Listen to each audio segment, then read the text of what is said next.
All right, here we are. Common Sense, Ohio. It is February 28th. I can't believe it's the end of February, but it is. CommonSenseOhioShow.com. For those who don't know where to go yet, you can check us out on all the socials too. And we are brought to you by Harper Plus Accountants. Harper Plus Accountants. They could be your accountant. They are our accountant, my accountant, personally and professionally in all my endeavors. And lo and behold, you're not seeing Brett at the table here. You're seeing Glenn Harper from Harper Plus Accounting. Look what sponsorship gets you. Look at I have a front row seat. You get a spot at the table, so to speak. So we've got Glenn as a guest. We're going to talk about taxes. We're going to talk about all sorts of stuff. We're going to still do some news and good things, bad things, all of it. But as always, we're going to start right now with our This Day in History. And, we used to do this. We were just talking off the air. We used to only focus on World War II because I'm a World War II geek. Not that I know everything, but I like it all. But then I expanded because not everybody has my interest. So it turns out in 1827, the B&O Railroad became the first steam-operated railway in the United States to be chartered as a common carrier of freight and passengers. And why did I pick that of all stupid facts? Because it was Baltimore and Ohio Railroad. There's still the old railroad station. Now it's a museum, I think, out in Pataskala. And there's one that's Pataskala, Ohio. It's a little bit east of Ohio or of Columbus. Yeah. There's the museum on the National Road. It's on a National Road. Yeah. Is that one of the railroads in Monopoly? The B&O. Yeah, I think it is. Yeah. It's a famous one. And think of all the toil and sweat and tears that went along with building that railroad, only to abandon it and turn everything into rails to trails.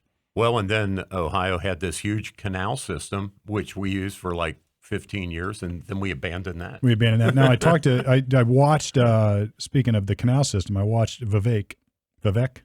Vivek, all right. I watched Vivek. Right. He was interviewed by Charlie Kirk the other day, and I happened to catch that while I was making dinner. And he was talking about Ohio's canal system, how Ohio is the heart of it all. We have canals. Down south, we've got the Ohio River that feeds right into the old Mississippi. Yeah. Up north, we've got the Great Lakes that'll get you all the way to the Atlantic Ocean. We've got lots going on here. We do. In fact, I think there's still one or two canal boats that you can ride, like over in the Dayton area. There's a section of canal that's still around. And if you're in Columbus and you're bored one gorgeous fall day, just take a cruise over to Canal Winchester. There you go. You can see right there. That's that restaurant that sits right over the canal. I forget what it is, but anyway. Yeah, sure. You can check out the canals. I feel like it took longer to make the canal than we actually used it. I totally agree, and it did. Yeah, like at the time, that was what you needed to do to move goods. Yeah, now we have trucks. Yeah, right. A lot more efficient. Well, than old Sal on the Erie Canal. Yeah, I'm just not so sure if it is more efficient, but it certainly seems like traffic is up. Like when I've traveled this year so far, the amount of semis on the highway is it's unbelievable. Yeah. Is clearly the mode of choice. It seems like the final 5-10 miles is what the semis should be doing, and the railroads and such should be bringing it in, but it just doesn't work that way. It's not working. Why? Like they would rather drive a truck from all the way across the country than throw it on a train. I don't know if it's just the train can't unload it quick enough. There's nowhere to do it. I don't know what the holdup is, but we got all these railroads, but they just can't haul enough stuff. We've given up the infrastructure too. We've turned them all into trails or developed them. So it's all, Well, that's true. Yeah, we've given that up. But anyway, so that's our little factoid of the day. Now we should probably ask Glenn a little bit. So tell us what you do. We'll dispense with the formalities here very quickly. So tell us about your business, what you do, and who should call you. I'm really a therapist, but no, he's a financial therapist. All things. No, we kind of do two things in the office. One is our primary client is an entrepreneurial type client where they need a lot of transactional things like financial statements, paying some taxes, filing tax returns, and that kind of thing. And then they also need the advice. We call it the advisory side, and that's the why, the how, the shortcut, the value add, the knowledge transfer, which is how do you run a business? What's the best practices for that? And what's the best taxing entity and structures to be tax efficient while you're running said business? So that's one of our types of clients. And then we have another type, which is just individuals that have complex situations, lots of K-1s, lots of rental properties and things of that nature. And they need more than just a tax return. They really need somebody to give them some advice on how to do things and navigate the tax code. Yeah, but don't you? What if I'm just like? What about the guys that go to the H&R Block, or just the family? So they got a couple W-2s. They've got maybe a kid or two that is a dependent. What do they do? Yeah, if it's really straightforward like that, we have a wing called Pure Tax, and that's just you get a tax return banged out just like an H&R Block, and we do that, but it's not the primary. That's for like somebody like yourself, and hey, can you do my cousin's return or my kid's return? Yeah, we'll do that over here because it doesn't fit the profile where they need the advice; they just need the task done. Yep. But it's impossible in this line of work to make money on tasks. You have to make money on the value you create for your client. Yeah, gotcha. Well, look, speaking of, we've got the tax expert here. Where is he? I have like a billion things, starting with abolishing the IRS. Yeah. Like, I love this Trump, the External Revenue Service to replace the Internal Revenue Service. It's like, dude, you cannot do that fast enough for me. I have a boring story, Glenn, but I am now in the 12th year, I think it is, of an 1120S debate with the IRS. Now, they have, so I was late for like 4 years, and it was due to a medical situation. Mm-hmm. And we did 2 little phone trials with some, I don't know, judicial IRS hearing officer in Utah, of all the places. And so I did 2 of these little things. And they came back and dismissed all 4 years of penalties. Mm-hmm. So I got that letter, right? So they have been trying to collect on that debt that they dismissed and forgave for the last 6 years. And I keep sending letters to them attached with their judgment letter that says we dismiss the 1120S this year, this year, this year, and this year. And I send it in, and it's like, well, we want to collect that. It's like I'm talking to a robot that hasn't been programmed or something. It's maddening. It's just maddening. Such again the job I would not. I mean, besides a coal miner, asphalt, a roofer in Vegas, right. Probably the IRS is probably the worst place because you just get pummeled from all sides, and one arm doesn't know what the other arm is doing. They're getting better at it. But if you're talking to something on an agency or a department in, again, penalty abatement, that is not over here who's handling the collection side. Yeah. It's like a separate thing. And then they've farmed out collections to outside agencies now or outside companies. And then who's actually your filing return is somebody different. You have a problem with this, you got to go over to this as a department, the payroll for the people over here. So nobody really talks together, and it's just so many things.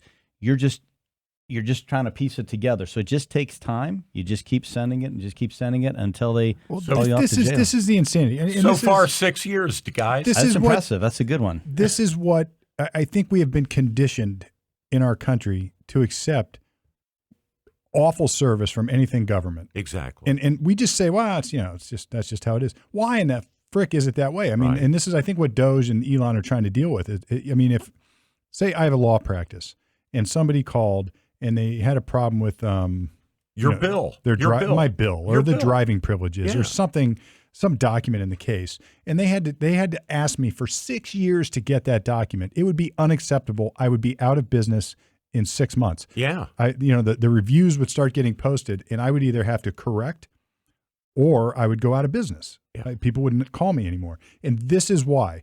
I've said it here 1,000 times. It's always easy to spend somebody else's money. It's always easy when there's no accountability to the public. Right. And, I guess but here's what else is interesting.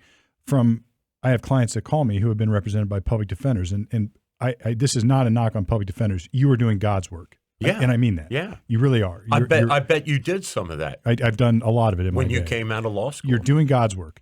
But the problem is, if you're the public defenders don't always understand what it takes to make a private business work. So they don't know, or they don't have the same incentive to return every call within 24 hours or to deal with every particular nitpicking demand because somebody's paying you. Yeah. And it shows you the difference in what the expectations are. Well, I think to that point is you're entering into an arena, and most people don't know the rules of that arena. It's just in life and everywhere. When you enter into the administrative tax collection state of the IRS, we have had great success and we have great relationships with the agents we deal with. And it's generally, we know how the game is played. When I say the game, we know how to navigate the system to get what we need for our clients. because that's just what it is. You on the outside, you don't know what that is. So you don't know how to play that game. Yeah. So that's where if you get arrested for something, that's a whole different arena, and you have to have somebody that can help you navigate that. Yeah. But what I'm saying is the IRS is an unacceptably bad operation. If what you're saying is true, that Norm's got 6 years of fighting the same fight, and the right hand doesn't know what the left is doing, it's a poorly run organization. And fair enough. And you still need professional help to deal with all the tax code. Yeah. But it shouldn't be that hard. I mean, a phone call for a problem like that should get the job done. Like Glenn, or an email. And to your point, Steve. So Glenn, I on one of their notices they had an 1-888 or 800 number, and I decided to call it because I'm like, well, maybe human to human, right? So after like 2-hour wait on hold, finally a human being answered. It was a gentleman in Cincinnati's office, and he put me on hold for like another 2 hours while he obviously went and checked with management. Then he came back with a special address there in Newport or wherever it is across the river from Cincinnati, the IRS building, a specific desk, a specific office. And I sent all that in. And then I got a letter back saying, you sent it to the wrong office. This is after a 4-hour phone call. So I can only speak to my experience, and it's going to be like 85, 90% of the time, you know what to do, you get it, and it's no problem. You're going to have this 5 to 10% of the time, you're like, what in the world is going on? I had a client last year, it took me 18 different phone calls to finally somebody who could do it, and that's every time you call, you got to sit on hold. Oh, yeah. The old days, as a tax practitioner, you get a hotline, you get somebody right away, you speak the language, you get things done right away. Well, they got kind of rid of that, right? It doesn't work, but you got to wait in line. But I just didn't give up. I knew what I needed to find, and I finally got the person, and it took 18 phone calls, and I got it resolved. Now, the average person's not going to have that kind of patience or that kind of time, but if you or the Rolodex. Well, they don't even want it. Again, remember the IRS generally. They just want the tax return filed, and they want their money. And that's what they're working to try to get, and they want it to be accurately reflected. That's what they want. There's a lot of misconstruings of what that looks like, and how they handle it. They could be a little bit nicer sometimes. You could get a little more competence there, same with the state and the city level. But we've had success at different levels of government. When you do find somebody who's good, you're like, man, I should just hire that person, bring them in-house just to talk to those people going forward. But that's their goal, is that sometimes they're just, we have this thing called Rita here in Ohio. She's a bitch. And she is they look at it, it's their money, and unless you prove it to them that it's not their money, they won't give it to you. Where at least the IRS, like, okay, it's your money, we'll get it back or give it to you. But the Rita it's terrible. And Columbus, what you have to do to get your money back from them, it's criminal, absolutely criminal. But that's just the game where that's What's that acronym stand for? Our Regional Income Tax Authority, and they administer a couple hundred cities across Ohio, where instead of having each city have their income tax department. And school districts. Well, no, that's different. That's a different one. Cities, they consolidate that to one agency that manages that, because if not, you have each, like Dublin has their own city, everybody has their own, and then you got to deal with that person. Right. They made it a little more efficient, which is smart. Yeah. But Ohio's like, there's only like 3 states that have city income tax. I don't quote me. I don't know if there's 3, but most states do not have a city income tax. Yeah. We're one of the few. Well, look, we've got you here, and I've been watching the news, or unless, Norm, you're going a different direction with this. I've been watching the news, and people are talking about the Trump tax cuts. I think those were just extended in this latest bill. Trying to. I thought the House passed something that... Yeah, the House did pass at least a provision, and then they're trying to make that permanent because they're set to expire this year, and then everything would retro back to the Obama tax code. No good. Which was really, again, everybody can argue about who to tax, but that's never really the issue. The issue is, well, how much money do we need to pay for the things we should be paying for? And nobody ever talks about the spending. They talk about, well, let's tax the rich, tax these people, tax this and tax that. Well, that's really not what it's about, right? So you got to split that argument. And when it comes down to revenue generation, we have brought in more revenue under the Trump tax cut Right. than we had in revenue under the Obama tax increase. And this is an old. So break that down. That's an old lesson, right? Let's break this down. So the country learned that under JFK when he cut taxes. Correct. We learned it again under Reagan Correct. when he cut taxes. That when you cut taxes, more economic activity takes place, and you get more money to the federal government. So there's so much going on underneath that. We should really spend some time breaking this down, because it was my eyes opened when I started to read economics and sort of learn economics. I mean, you can say I'm going to tax the rich, and like there was a tax rate I think under FDR that was really high, and and they say now look how low it is, but they weren't collecting that money. The businesses were avoiding it, lawfully avoiding it. Yeah, but they're taking steps to avoid it. And at some point, it was like 85%. Right, and they didn't pay it. So things emerged like tax shelters. Yeah, and people were using real estate and depreciating it to people were doing all sorts of things to avoid it, or as a fail safe, they jump on a ship and leave. Yeah. Like, you're going to tax my company this much money. I can't make money here. Guess what? Bye-bye. Yeah. I'm leaving. So if you're going to say we're going to tax corporations, they're not going to pay it. No. Or you're going to pay it because they're going to have to raise the price of what you're buying.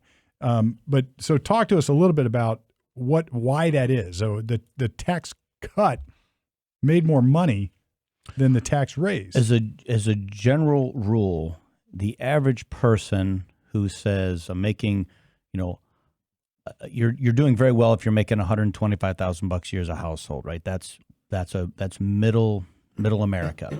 And if your taxes are, $15,000 to $25,000 a year, and you get a $5,000 tax cut, what are you going to do with that money?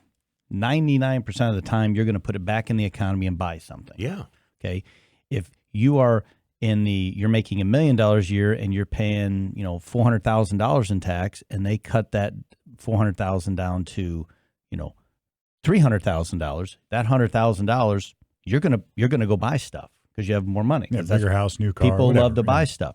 So now you put that more money back in, and now what that does is that lets you got to buy more goods and services. That means that company that you're buying it from needs to expand. They're going to hire more people, put more people on payroll. Now there's another taxpayer that wasn't paying taxes before. Yep. And the cycle just continues. The hard part with the tax cut is it takes a little bit of time for the economics of it to catch up, right? You can't cut it today and then tomorrow we've got an extra $1 trillion. No.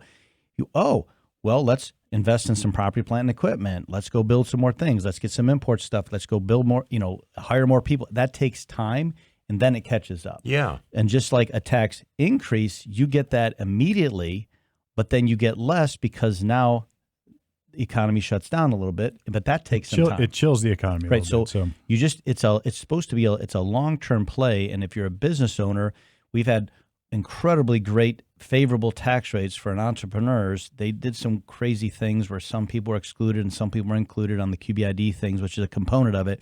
But ultimately, that gave us, we knew as a business owner, you had 7 years. That's a long time in business world to say, I got 7 years to participate in this so I can make moves because I have 7 years certain. Well, once we knew this thing was going to expire and nobody knew who was going to be president, we knew it's going to go back. Well, you're going to start pulling back your capital because, well, now I'm going to have a 10, 15% increase in my taxes, or I can't deduct certain things now. Creates uncertainty. So you slow down. Yep. So now when they say, well, hey, we're going to go do this again and make it permanent, now as the businesses go, okay, now we know what the environment looks like. Let's go hire people. Let's build goods and services. It's sort of like this. I always try to equate what it's like to run a business to folks who don't have to run a business. Like I've talked to people who work for the government. I've talked to people who work for whatever. And, they're not running a business the way we run businesses. No. But they sort of are. Their household is like a business. And if you knew that let's just say a little bird landed on your stoop and said, guess what? You're going to have a water main problem in 4 months, and it's going to cost you $50,000 to fix it. you're immediately going to change what you do at home. Immediately. Right. You're going to say, well, if you're smart, you will. Right. You're going to say, I'm not going to have $50,000 in 4 months. I better do something. Sell the Corvette. You're going to sell the Corvette, or you're not going to buy. You're not going to buy the new car. Right. You're not going to. You're going for to. sure. You're going to cancel your vacation. You're going to cancel the vacation. You're absolutely. not going to. Maybe you're going to Aldi instead of Kroger. Whatever it is, you're going to start to. You're going to pucker up. And truthfully, some of these things may not make a difference, but it's just human nature. You're going to start puckering up. You're going to think, oh crap. Right. And or you're just going to, there's a lot of people that just throw caution to the wind. So, I mean, I'm talking about what you would do logically speaking. I think, Glenn, don't they call that baseline budgeting in Congress? Yeah. And that's the old-fashioned way to think, is that, oh, well, the Department of Commerce requires a $100 million budget. And so every year you just give them that amount of money, and it's like it's predetermined that that's what they're going to spend and that's what they need. Well, it's even worse than that. Rather than operating on a growth mentality. This is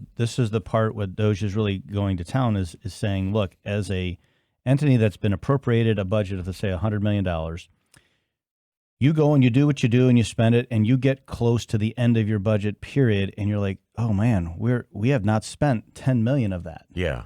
So you go on the way the government works with that is that if you don't spend it next year, you only get the $90 million. Yeah, it's crazy. So now we take that $10 million and we just buy whatever we can. Yeah. And then we say, whew, we spent that, and we think we're going to grow another 8%. So we're going to need $108 million next year. Well, you didn't need the 10. Yeah. You certainly aren't going to expand. Yeah. But you get that money, and as long as you can say that you think you're going to need it, they appropriate it to you, and you get money. And so the it perpetuates money it. is ours. Correct. Right. So this is like, I've told this story, so I'm not going to bore. I'll bore everybody with it again. Where we had a young college girl watching our kids one summer, and we asked her to go to the store and do shopping for us for a party that we were having. And I got the bill, and I'm just like, wait a minute.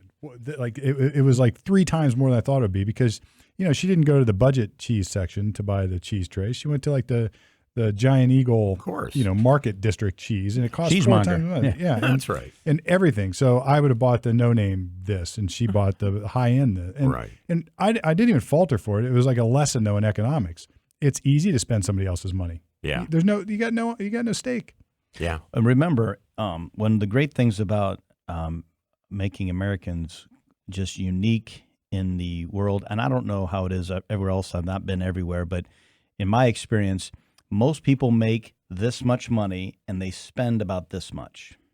So a little higher than what they make. A little higher. And then we get a raise and we're like, hey, let's go buy some more stuff. Sure. That's just the way it is. And that works because you can leverage yourself and do your thing until something happens to your income and you use your job, and now you come tumbling down. So we always like to say, like, if this is what you make, you should only be spending this. And when you get a raise, maybe it just goes like this. That gap is what saves you. That's the margin. Yeah. But that's not how people do it. So to your point, what you're saying earlier about, well, the water main is going to break. Well, there's 3 classes of folks in this country, right? If that happens and someone doesn't have any money, well, it just is what it is. They're not going to come up with $30,000. They make $20,000 a year, $30,000 a year. That is not going to happen, right? Then so they just say, screw it, I can't pay. It doesn't matter. It might as well be $1 million because I don't have that either. Drive by the house and you can see, and it's not a negative. It's just that's where they're at in their stage in life, and that just can't be important to them. If you have money, you're always going to fix it because that's just the rule. It's the middle class where we don't want to be in the lower side because we're trying to pull ourselves out of that. We're never going to be like wealthy.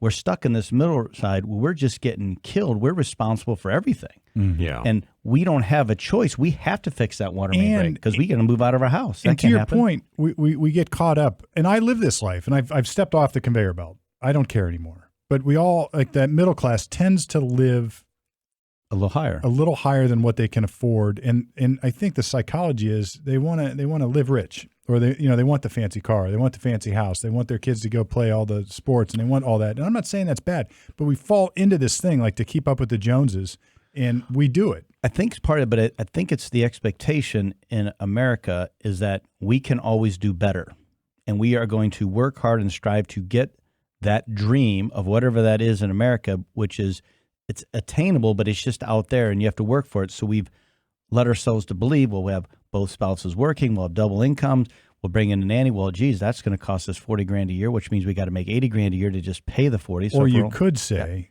we're not going to buy the bigger car, but we're going to still make 40,000 more. You can, but there's some sort of societal pressure on you that if you go to college and you graduate, that you are supposed to have these things. Yeah. I'm not saying it's right or wrong. It's just weird. I think the rich people, like I mean, really rich.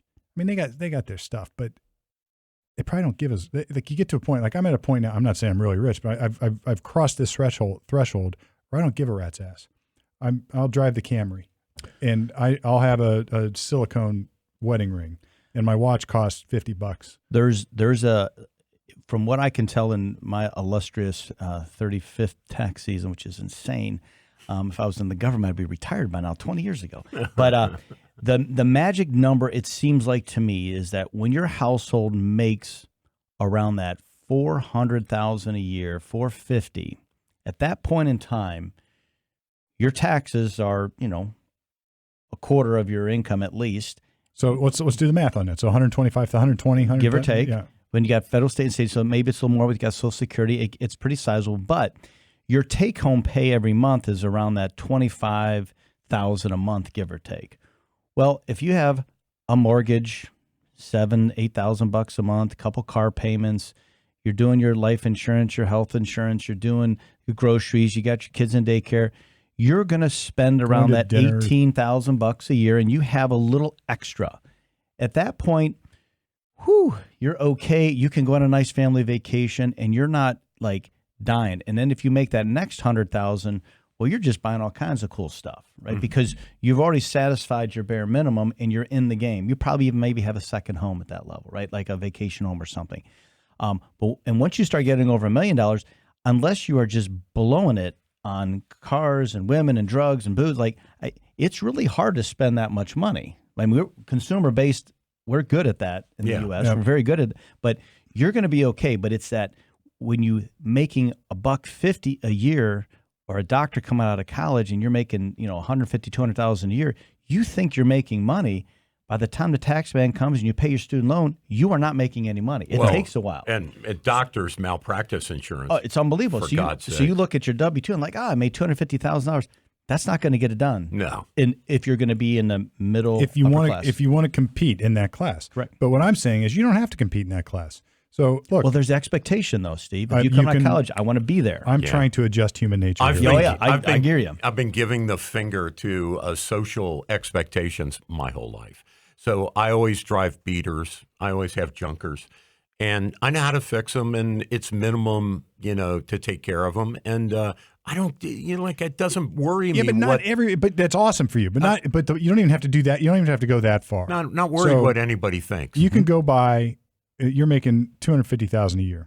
You can go buy a Honda Accord or a Toyota Camry or whatever, and you're probably going to have about 30 grand in it, maybe 20 if you buy it used, or 15 to 20 if you buy it used, and it'll run forever. Yeah, and it'll be fine. And it's not junk. It's not a clunker. And I love that you drive yours, but not everybody has the means or the know-how or to maintain that. Yeah. Or, and I always hear this too. It's like, I need a really reliable car because I got kids coming. It's like, there's nothing more reliable than the cars I just mentioned, yet you're driving a less reliable BMW or Maserati. Yeah, but did you see the Audi? The Cadillac Escalade V? I mean, it's amazing. Or the SUV. $160. So, and the payment, you probably make that payment $2,000 a month until you can't. Correct. And so you now get stretched, and that's where, again, I think the tides are changing from working for the government. Obviously, they're trimming that fat. We're sending out illegal immigrants that are doing some work is going away. So where are these people going to work? They're coming over here. But the big companies are outsourcing a lot of things. So what's really happening is if you can get good at something, the entrepreneurship, I think, is going to really be the key, because if you're smart at something and figure it out, you can make a really good living at that. And the Trump tax cut, the TCJA that he put in place, really rewards entrepreneurs. It does. It didn't really help workers very much because they weren't self-employed. I mean, it helped them with their taxes. It didn't hurt them. Everybody got a tax cut. Most everybody got a tax cut. Everybody got a tax cut. The people that didn't get a great tax cut were in that range of the the 350 to 450, they kind of got squirrely with the rates there. It didn't save as much as you thought it would, but everybody got a tax cut under the tax cut. If you're an entrepreneur, you got a little bit more of a VIG, probably because you're taking a bigger risk and you're putting more things out there, because you're not just going to work, you're putting your heart and soul and everything you have, and you're totally leveraged in that. But it did help stimulate that. And if they continue that, it's going to let somebody who's working for the man and maybe they don't like what they do and they want to start the business in their garage, hey, there's a path to do that. Yeah. Now, what about the stuff like the new stuff that we're hearing about, like getting rid of the Social Security tax on Social Security income? I'm still trying to figure out overtime tips, etc. Remember, way back in Professor Krasnowski in tax class at Ohio State, if the tax code doesn't make logical sense. Right. It's there to raise money. Yeah. And again, 30 years ago, I had to fill out, 20 data points on a tax return. Yeah. Now I have to fill out like 200. Yeah. All they know. And that's just in the time I've been doing this job. That's insane. Unbelievable. That is crazy. And that's just one of the components. What we have to do is expand it so much, because they take that data and they go, hey, let's give a tax cut for kids, because we need obviously more kids, because we need to grow the population, because we're trying to grow this economy. But we're going to give it, but we're going to do that, and we're only going to give it to people that are making, cross this line, that make less than 250.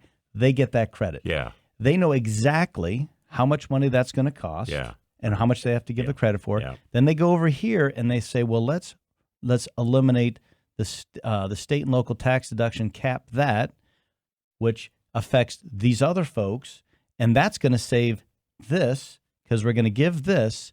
So we're dead neutral, but everybody thinks they had a really good tax cut. Yeah. So they'll say we can do it, but everybody doesn't get to participate. And the other thing, which the tax codes is trying to steer behavior as well, correct. And not just raise income to the government, but also to encourage certain activities like that, like the mortgage deduction. Right. Everybody buy a house. Nobody likes the deduction that they don't get to participate in. Exactly right. Yeah. So everybody was mad at Trump for taking the real estate deductions on his depreciation. Everybody can participate in it. Yeah. Well, what if you don't have a mortgage and somebody else is deducting the mortgage interest? Well, is that fair? Yeah. They would be mad at that. Or what if you get a child tax credit but you don't have kids? Is that fair? Yeah. So everybody needs to look back at this as they're trying to navigate or manipulate the public to get certain behaviors out of it, which is true. So on this, to your point, Steve, it's interesting that they make it a preferred class or type of worker or taxpayer, that they will be specific to a tax cut for that person. Like a tipped person only does not have to pay tax on that. Well, let's define that, because Steve, I do your work, I charge you $1,000, so why don't you give me a $2,000 tip? Thanks, That's buddy. Right. So human nature will find a way around this. Correct. So how do you define what is a tip? Exactly. And I'm not saying in which occupations. Right. And I don't have in my opinion, if you participate in the country, you should pay some tax. At what rate, that's up for debate, but right. Somebody shouldn't get something for free that somebody else has to pay for. Well, there's a lot of examples of that. So I was looking at some IRS news today on the PC. Look at you. Well, I saw where the standard deduction went from around $14K. Now it's $15K, roughly. For single. But a married person's like, whatever it is, 30. It's double that. It's now. Significant. Yeah.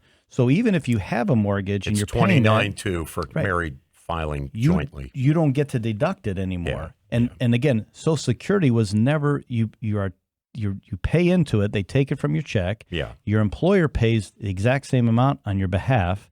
When you get that Social Security, it wasn't supposed to be taxable, but then they made it up to 85% be taxable based on how much you make. Well, that's not fair. It doesn't even make any sense. So to take that away, I understand it, but now they're going to have this vacuum of where's that revenue come from? They're going to find it somewhere. And they're going to get it somewhere else. There's two places it comes from. Either collect it somewhere else or cut expenses. Correct. Or as we said before, grow the economy. Right. And again, the part that's I've been really following this whole tariff thing, and I'm just fascinated that this country ran for 140 some years with no income tax. It was all tariffs. Yeah. And then now all of a sudden the tax rate went from like this 1%, then went up to like 8, like incredible amount. And so now somebody who's making greater than say $500,000 a year, I'm making up a number. It varies on all these different things. And you live in California, you're paying over 50% of your income to tax. Yeah. How can that be fair? Exactly. Because if you you got to pay your fair share. Just ask Ocasio-Cortez or Bernie Sanders. They would want to take it all. But I'm and I just want you to pay your fair share. And what is fair? And fair is whoever makes more than you should pay more, right? And whoever makes less than you probably should pay less. But again, that's where they get you off track. They're pitting their incomes in the classes against each other for who should be paying what. Yeah, it's very hard. It's a Marxist trope in disguise. Right. Well, one of my bones to pick, and there's Glenn, there's thousands of these in the tax code. Is something that, I don't think Trump's had time to change this, or maybe Elon's whispering in his ear, but we still have something in the tax returns that are, for 2024 fiscal year of a clean vehicle credit. Now that just drives me crazy because clean vehicle is a misnomer for. Does that mean I get my car detailed? I get a little bit extra? No. What it means is you're driving a green vehicle that's somehow been consecrated by the IRS. We hereby ordain this clean. But when you look at the extra pollution involved in creating the electricity and the pollution involved in manufacturing the batteries for these EVs, it creates more pollution than an internal combustion engine vehicle would have otherwise created. And so the whole thing is crap. Well, it's just political theater. It's political theater. It has nothing to do with the clean vehicle. Musk has said publicly that he doesn't agree with getting a tax credit for having an EV. He said, I'll compete on the merits of my own product. I don't need a government to subsidize it. But whoever the do-gooders are that said, well, we want to promote this, so we'll give a credit. But even with that credit, there's an income limitation. Okay, Bob at the factory worker making $40,000 a year that may be living in an apartment does not have the ability to put a charging station at his house to go buy an EV to drive back. It's just not going to happen. Mm-mm. So, and he doesn't want it. No, doesn't like it. No, doesn't mean I like that he has the choice to buy. But he's probably not going to make that choice. Right. But if you're making $300,000 a year and you buy an EV, you make too much money. You don't qualify for the credit. So who's really getting the credit? So it looks good, but it's really hard to participate in it. And if I'm building a car that's getting good gas mileage, a gas or diesel produced, and I don't get a credit for when somebody buys my vehicle, well, that's not fair. That's like a tariff coming from Canada. They're charging us 200%. Well, because, it's not fair. Those people are paying their taxes to supply to underwrite the other guy's credit. Correct. I mean, that is the corrosive effect of all this stuff. Is you're funding other people's behavior, and a lot of times they're far wealthier than you. If you live in an apartment building, you don't even have a basis for recharging an EV. What are you going to do? Put the plug out there in the parking lot for people to steal electricity? And I love the fact that people that's generated with oil. Right, right. For the record, all the cables. So I like America's awesome because we it's all about our choices. We can have the choice for those things, and you pick which works for you. But based on your choice, I don't necessarily know from a policy standpoint that it's in the government's best interest to promote something, because if you break it all down, it's really not that better of a choice. Exactly. But for some people, it makes sense to drive an electric vehicle. If you got a less than 200-mile commute a day, why wouldn't you drive an electric car? It makes totally sense. Knock yourself out. If you have a place to charge it. But if everybody charges their car, the grid would collapse. We don't have the infrastructure. Yeah, we don't have the infrastructure. The batteries aren't going to last as long as people think they're going to last. They're doing better on those. But there's a disposal issue. They catch on fire. I don't mean like last between charges, but like the batteries have to be replaced, and that's a dead end, right? Yeah. It's cheaper just to get rid of them. Fire departments can't put the damn fires out when these lithiums. But you bring up a good point. Make it a choice. And the point is not just that the consumer has a choice. The point is that it's sort of like the old let the market work. It's like Who Wants to Be a Millionaire? Remember, you would have like 3 lifelines, and one was phone a friend, the other was get rid of 50% of the answers. And the third one was ask the audience. Yeah. And I had a buddy one time, really smart guy, said, you know what? He had watched the show for whatever. He goes, almost always the audience gets it right. Almost always. And common sense. But even if it was like 60-40, the 60 usually gets it right. The market will fix this. That's right. Eventually, if we are feeling the impact of the environment or something, the market will fix it. And I get it. You climate catastrophists out there are going to say, well, there's not enough time for that. I disagree.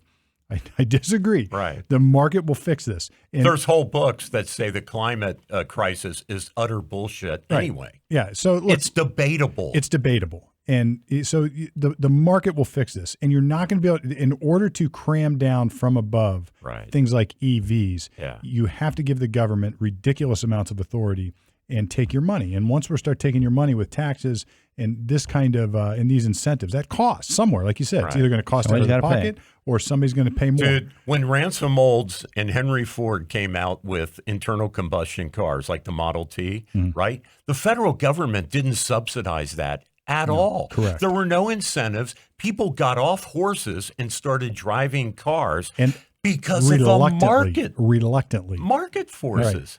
Well, I think one of the crazy things is that the opinions by people and maybe what the media says and what a special interest might say to promote whatever that agenda is, it's incumbent on us with the ability to access information to become educated on a topic before we spout up some sort of opinion.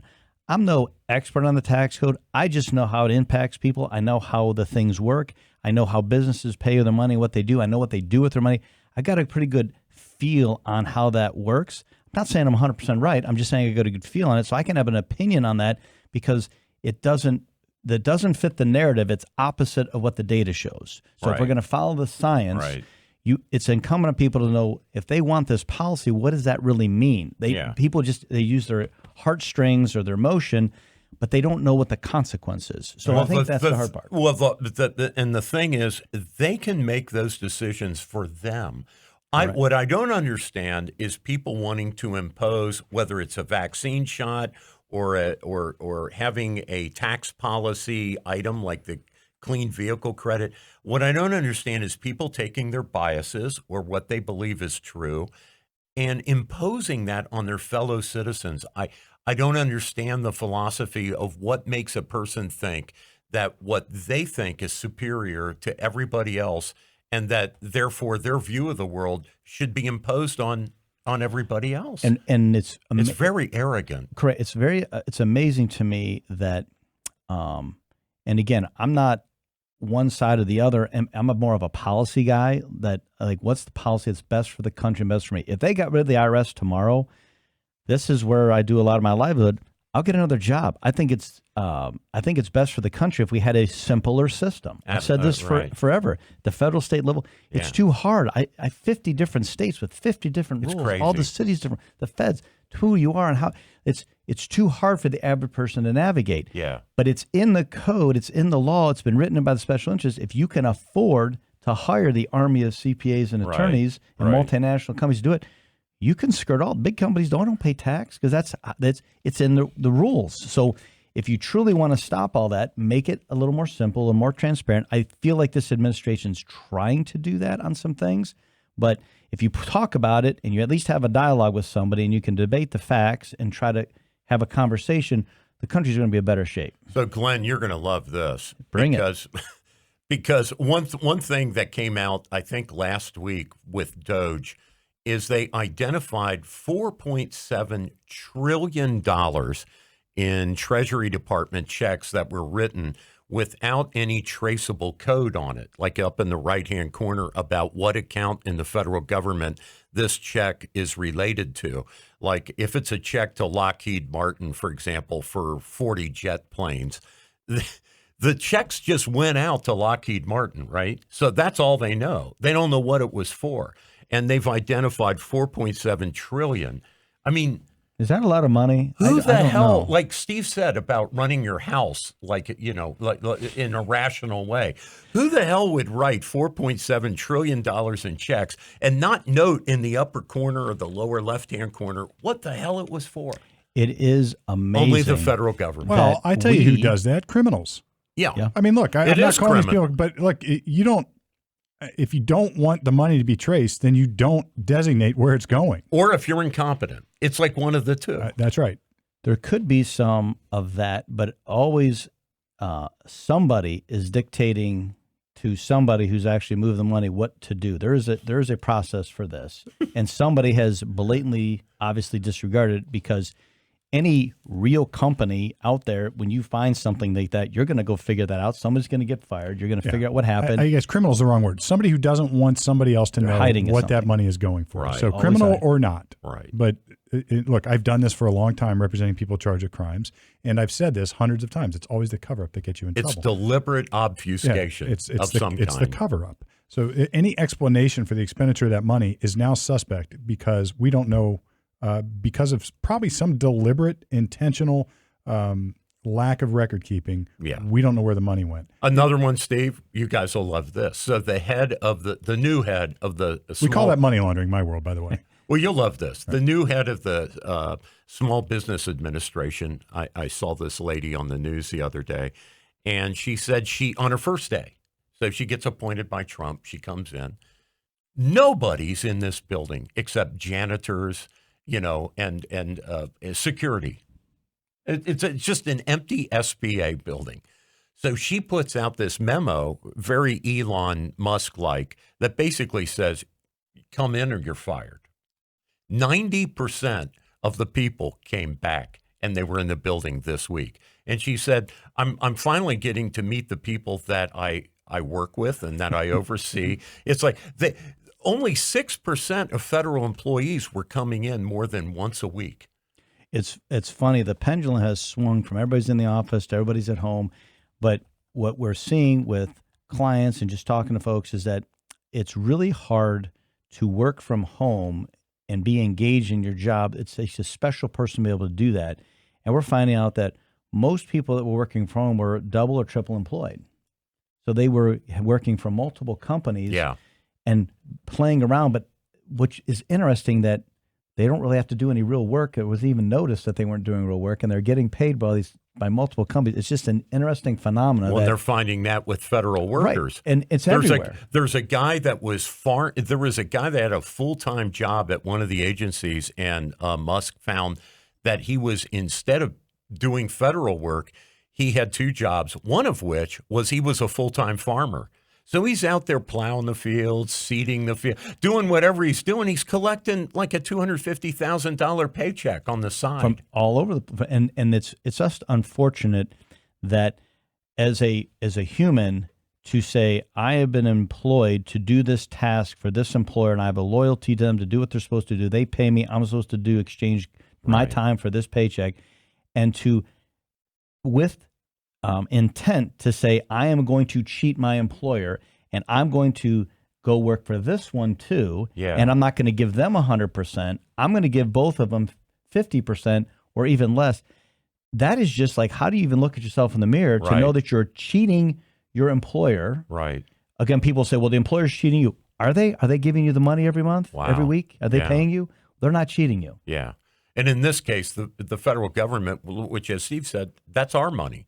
You're cheating your fellow citizens by not doing your job. It is an interesting thing, but the pendulum's going to swing back. And again, at some point, there's a cool thing. You can work from home 1 or 2 days a month, and that's probably not bad if you're kicking butt throughout this day. But I think everybody's going to have to come to the office and get to work again. The great lion. Makes all the difference. Which sucks because the 1% that can get it done at home and isn't driving every day, they're probably giving you a 15-hour day in 8 hours. Well, hold on a second. To come to the office. But those, if you let the market sort that out, I know the employees who have worked for me over the years who would be capable of doing that because I work with them every day. Yep. And I see the product. Right. I know the employees. I would be one of them that could not do that. I have to go somewhere. I have to have a structure. Well, what more is, Steve? It's your money, right? So you care. I can choose.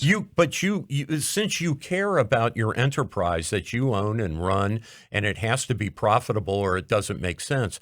The government doesn't have any of those incentives. Right. It's like socialism. Yeah. They get paid no matter what. Norm got to work at home, so I should be able to work at home. So I can like the default for government needs to be you get your ass to work, because I think on average, I think it's going to be more productive. And like you said, unfair to the small group of people who can get it done at home. Tell us 5 things you did last week. Yeah, what a horrible email. The only hard part about that for me, bring it to the people. The hard part about that for me would be which 5 things. Yeah, right. Like I did 500 things. Well, of course. He says just name 5. And only 1 million replied out of like 2.1 million federal. This is outrageous. I shouldn't have to name 5 things. I shouldn't have to. Like, dude. You know, part of the thing. Has anybody ever filled out a timesheet? No. In the private sector and in the government, most of the time you overhire to ensure that you can get the things you promised, the goods and services promised your customer there.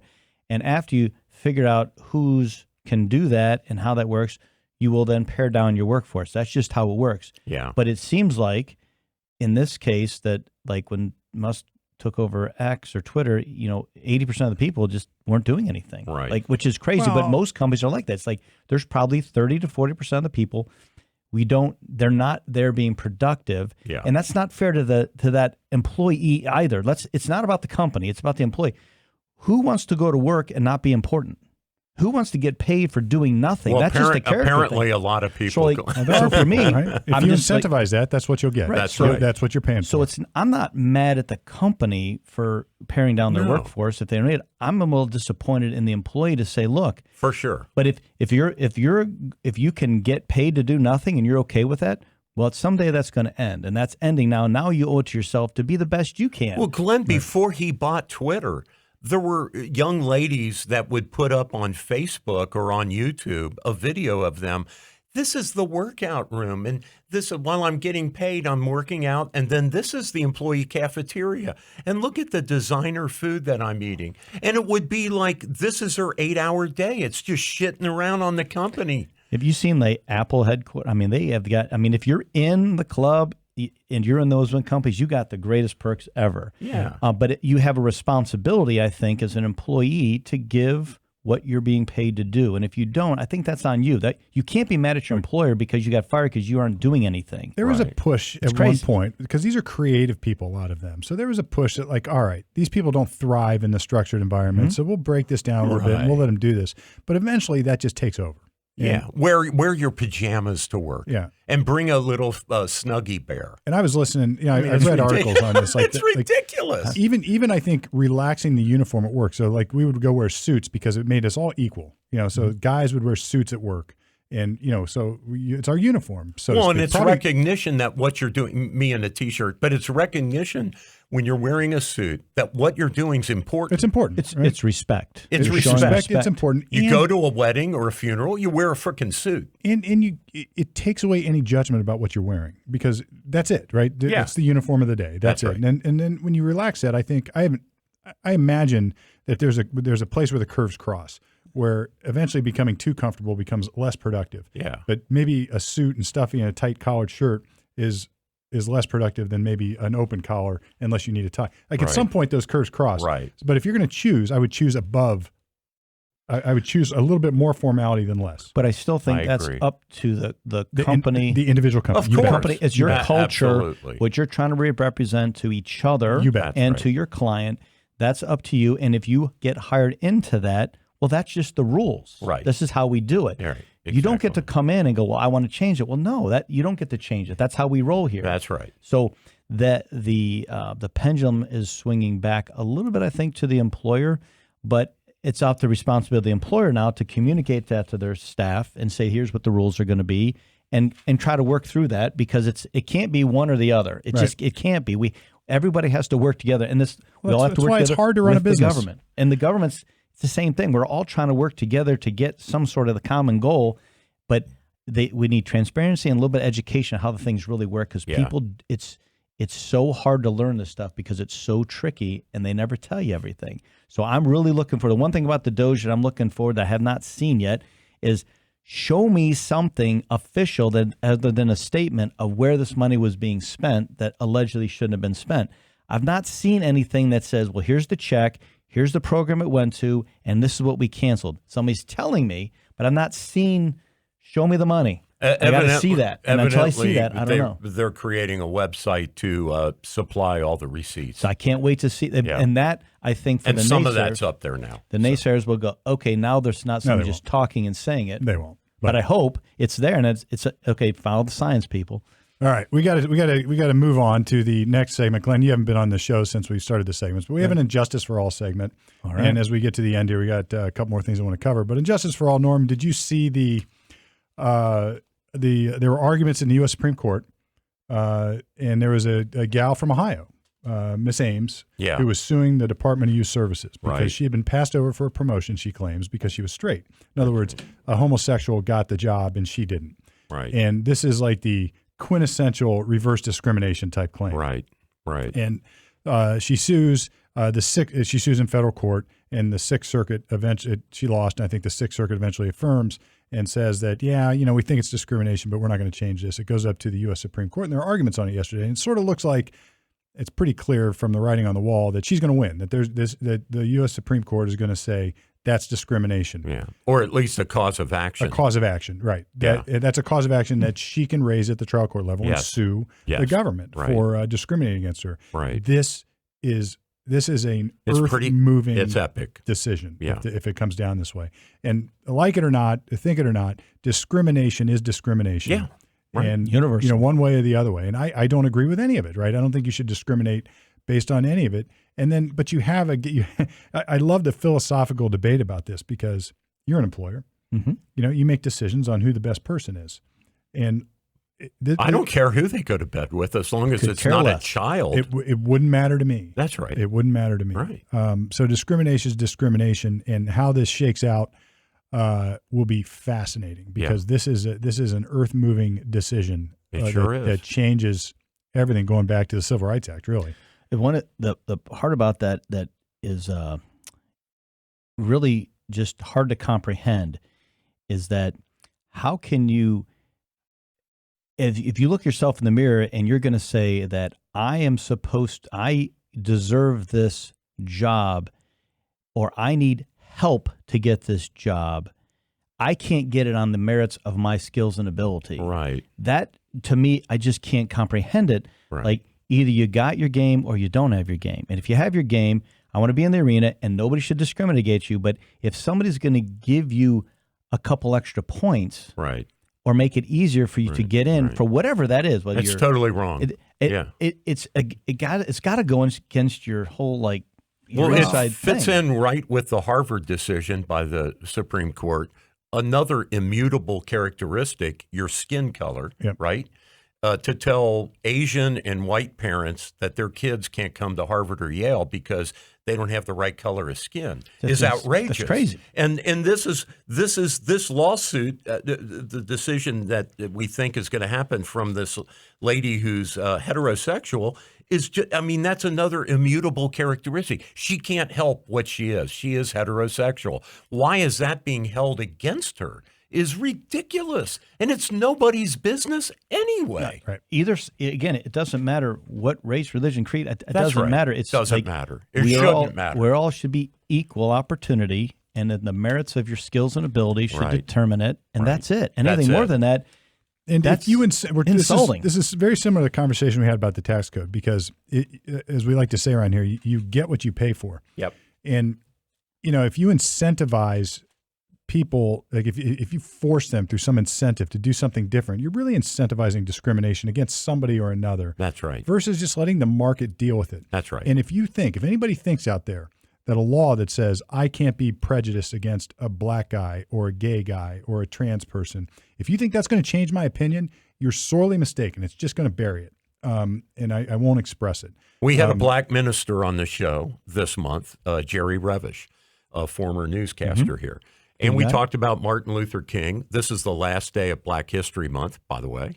And content of character. That's all that should matter. That's it. Right. That's it. You're not going to change the ideas that I just expressed with a law. You're going to change them with a demonstration of competency, with argument, right? With a competent person. Like you have to. There's an old logical fallacy, reductio ad absurdum. You have to reduce that to absurdity, because if I had a position that I'm never going to hire anybody black in my business, that would be foolish. If the person, it would be dumb. You're running a hospital. You're not going to hire Dr. Ben Carson. Right. It would be stupid, because I'm eliminating half of the brain surgeon, or however many of the qualified people. Right. Or if I'm not going to lend money to women, I'd be like, you know what I'm doing? I'm starting a bank that focuses only on lending money to women. On half the population. So this is not a defense of discrimination and racism. No. It is not. But it is also to say that these laws don't change it.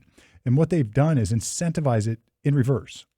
And created a lot of racial animus the other way. There's definitely a certain segment of the population that has those deep-seated opinions on That's correct. that. And that's probably never going to change. No. But the average person walking around does not think like that. They just don't. Most people don't. Now, here's here's where you always run into the friction. So let's say it is provable that I decided not to hire you, Norm, because you've got an ethnic background I don't like. You're a swarthy son of a bitch, and damn you. Right. And I say I'm not going to hire Norm, and I write it on paper. Candidate rejected because he is of this ethnicity. Yeah. I think that there's a cause of action there. Sure. Agree. There's a cause of action there. Absolutely. But it's provable. But the laws sort of emerged in such a way that it's always provable just because you didn't get hired. Well, and they call that a disparate impact. It assumes that you have a bias right up front, and therefore dictates that this quota be filled of a certain color or sex or orientation. And it incentivizes it to avoid a claim. Yeah. Now this is disincentivizing that. If she wins, then people are going to be a lot more cautious about just saying, well, I'm hiring the gay guy because he's gay, instead of this person because she's not. Right.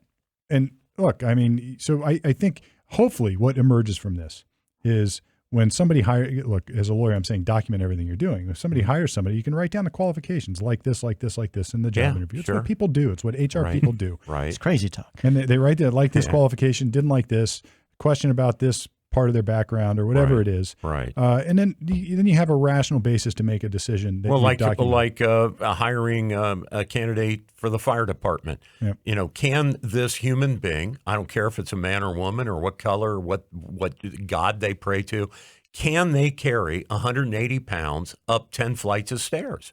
Mm-hmm. Right? Can they do it or not? I couldn't do that. And I would not be a good fireman right now. Well, I'm making up the amount of weight. I could drive the truck. But you know what I'm saying? Well, that's another one. So. Can you drive a 50-foot long not ladder can truck? Do that. Not everybody can. I'm Kramer in the back. All right. So one other case we should just mention briefly is that it looks like the Supreme Court rejected to review of the Tennessee law that prevented hospitals from trans surgeries on kids, right? I think they've rejected that. So so states are allowed to regulate that. States can regulate that. The other decision I thought was interesting is that the swamp is very determined to continue with the Biden administration even under Trump, and they're hiding things. They have alternate bank accounts and overseas and all kinds of tricks. One of the things that Biden did on the way out the door was he stacked up a bunch of overseas aid payments to various countries and NGOs, and Trump halted that. And there was a district court judge, a Biden appointee, who wrote a TRO saying to the Trump administration that you have to follow through on these budgeted overseas development grants. And the Supreme Court yesterday overruled that district court judge and said, we're gonna do a full opinion later. But on an emergency basis, the Trump administration went to the Supreme Court and said, you got to lift this TRO because we don't want to give this money, whatever it is, $50 million for a woke opera in, Colombia or something. We don't want to spend the American people's money on that. Well, there's a multitude of issues here that I think are fascinating from a legal standpoint. One is, should a TRO, a temporary restraining order, be viable if a litigant can cherry pick a judge in a friendly jurisdiction, a district court judge in a federal issue, can that district court judge enjoin or prevent enforcement of something for the entire country. Yeah. And, there's been precedent for the last 20 or so years that they can, but but before that, it wasn't that common of a practice. So that's one issue. The other issue here is what you're bringing up. In order to grant a temporary protection order, there's a multitude of considerations. One is your likelihood of success on the merits, and the other one I always bring up is irreparable harm. And what Trump is arguing here is that, look, you can't unring the bell. Once that money's gone, it's gone. You can't get it back. Yeah. So at least halt this in place until we figure it out on the merits. So it's irreparable harm for the Trump side or the people who don't want to spend the money. And a lot of times that's reversed. And we've talked about that here when people say, Supreme Court's not in favor of this conservative cause because, and I was like, no. It's just a TRO wasn't warranted. That's all that's going on. So they're going to hear it later and we'll find out. And then the final thing that I'm fascinated with all this litigation is once and for all defining what the hell the president's role is. Exactly. Separation of powers. Yeah, this is Right. and I see the tropes online that Trump's destroying democracy or what about separation of powers? And look, I challenge anybody to pull out their pocket constitution. I have one, not in my pocket now, but it sits on my desk, and show me where the Department of whatever exists in the Constitution. It doesn't. There's 3 branches of government. And if you want to go thank Hoover or what's his name, and then FDR for the administrative state, they created it and they stuck it right underneath the president.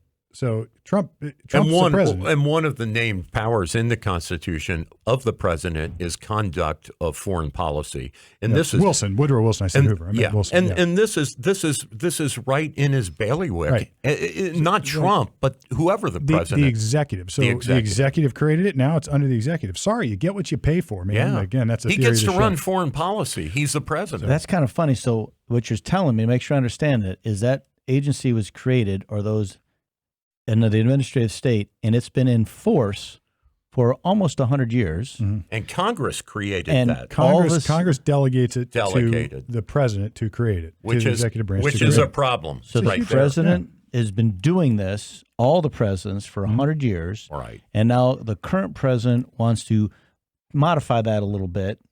Just like Biden did before him. And that's but Biden expanded. Upset. Well, Biden wants to make Trump committed to this spending, and he's not in office anymore. I guess the final thing for you legal history geeks, as I am, go read again Marbury versus Madison, because this smells a lot like the Midnight Judges.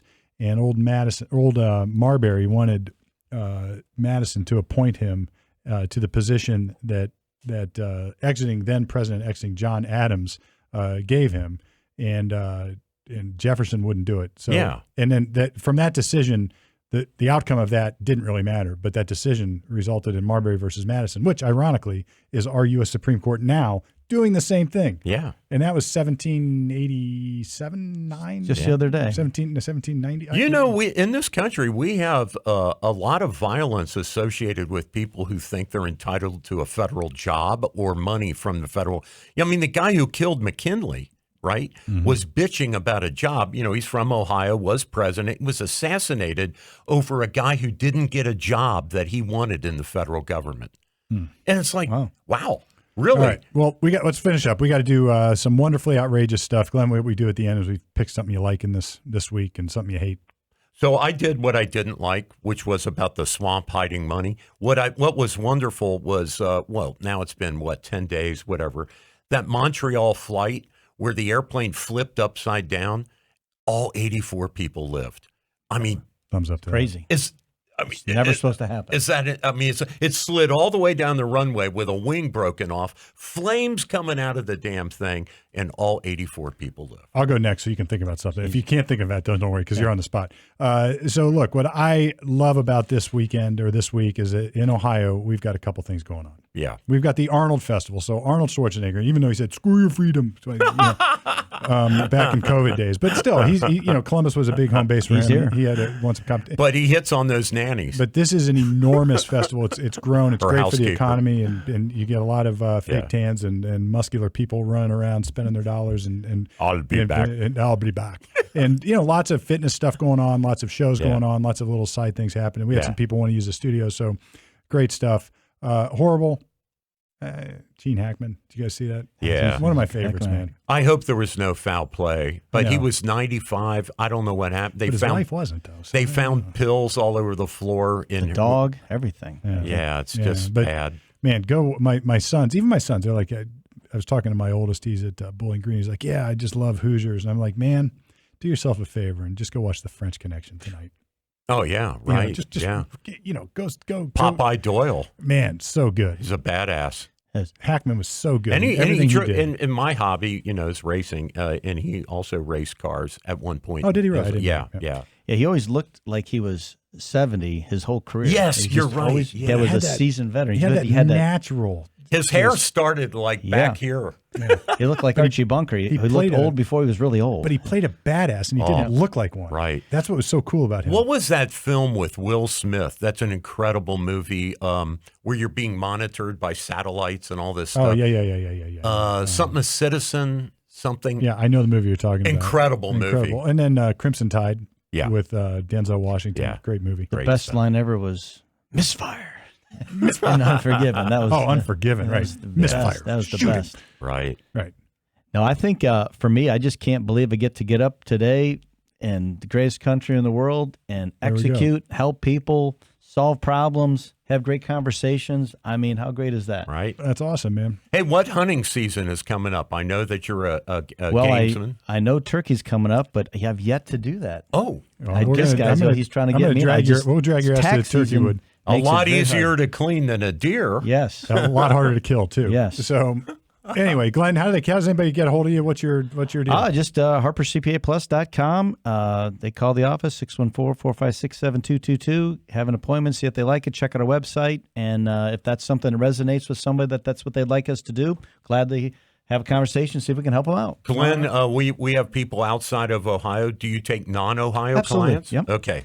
Yeah, we're I don't want to say global, but we'll take anything in the U.S., and we've got friends in Canada that can help us if we need to, and life's good. All right. Well, that is Common Sense Ohio this week, brought to you by his truly, Harper, Glenn Harper CPA from Harper Plus. Plus. The man. CPA. So we're running a little bit behind, so we'll just wrap it up. Check us out, commonsenseohio.com, coming at you right from the middle here in Ohio, at least till now.